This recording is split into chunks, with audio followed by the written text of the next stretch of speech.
But if it's something that you see yourself using in the future, I gotta say it is pretty cool.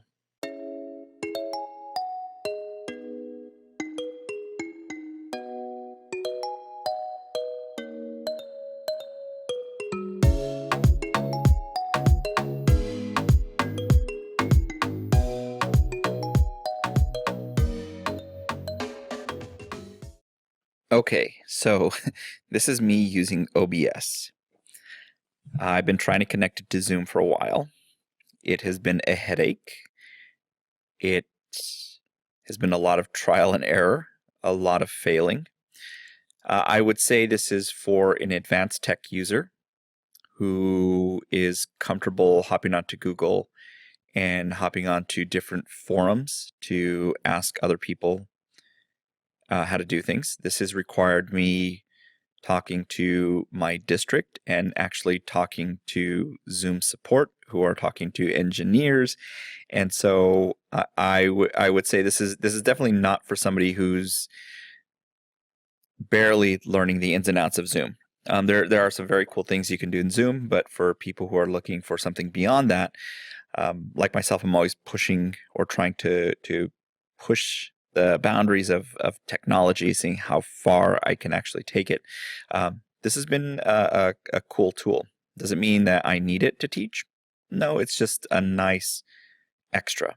And so I'm streaming two different things right now. One is OBS is my control, and the other is Zoom, what a student would see in Zoom.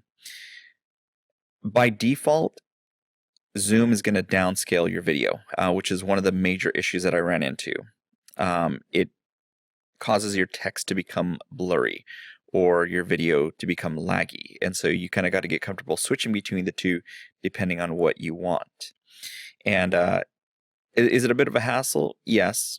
But for my purposes, I'm comfortable switching back and forth. For some people, it's not worth it.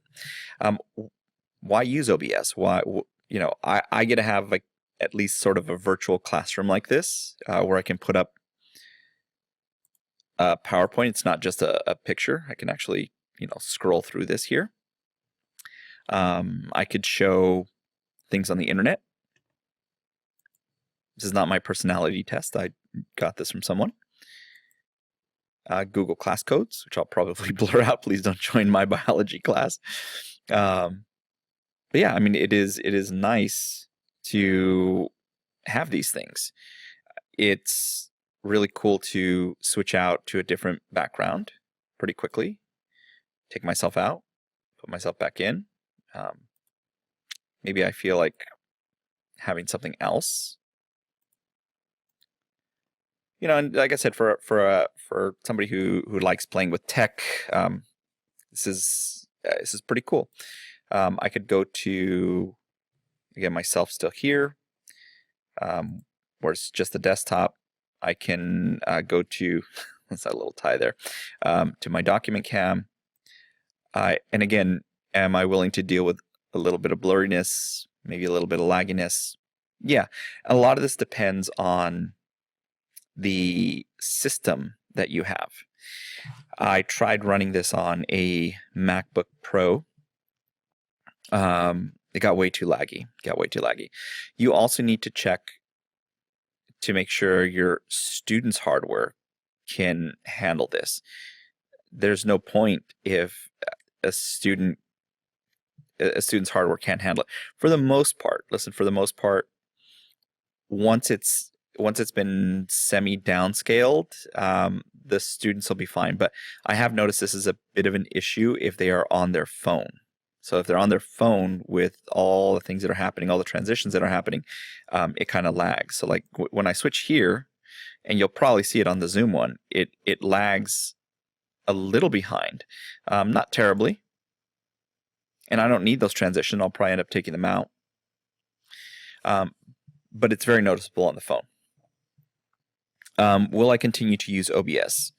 I will. I surveyed my kids. They seem to like the speed at which it allows me to move from one thing to another. Instead of me going to screen sharing and like I said, it creates a bit of a different environment. And while yes, there's times when this view is useful, sometimes it might be better for kids to feel like they're back in a regular classroom, so to speak, or if I need to switch over to my document camera really quickly. And a lot of these things for myself are just speed, the how fast can I move from one thing to the other. Yeah, and it doesn't mean you can't share this. Like, you can share your document camera on Zoom without much of a problem. It's gonna take people longer, which is, again, you just have to decide, pick your battles. What do you want?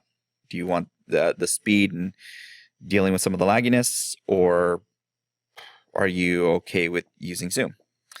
And so I'm going to drag this in.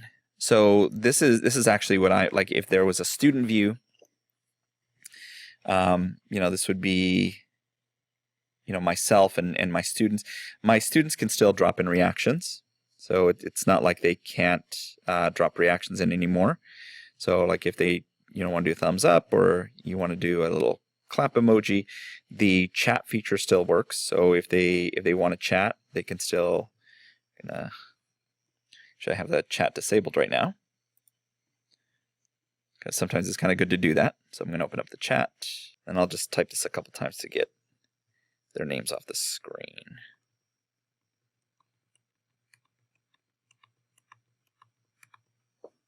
And so, see, the chat still works. I can still see my kids. They can still use the reaction. Zoom has actually been amazing.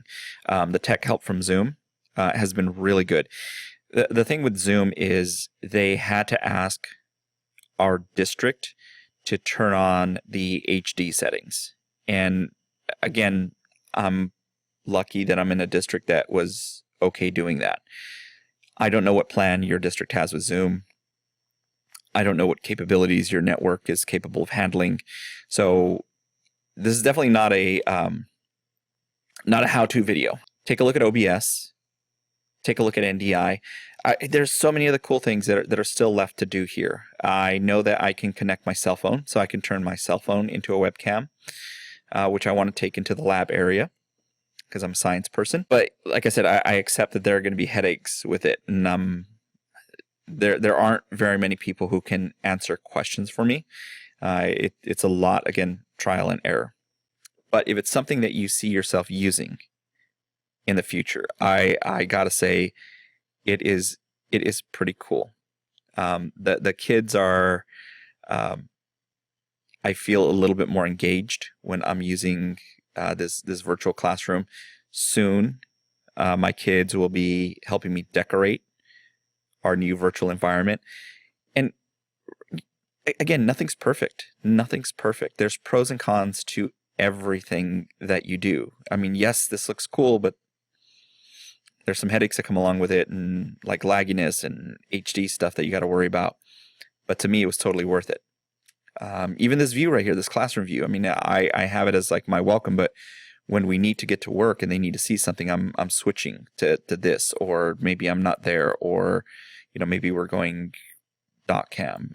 This one goes to like my MacBook. Like I can switch over to my MacBook if it's connected to my LAN.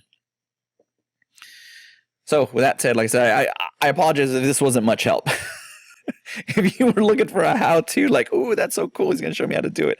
I think it's pretty cool. I think it's worth it, and I wish you the best of luck out there.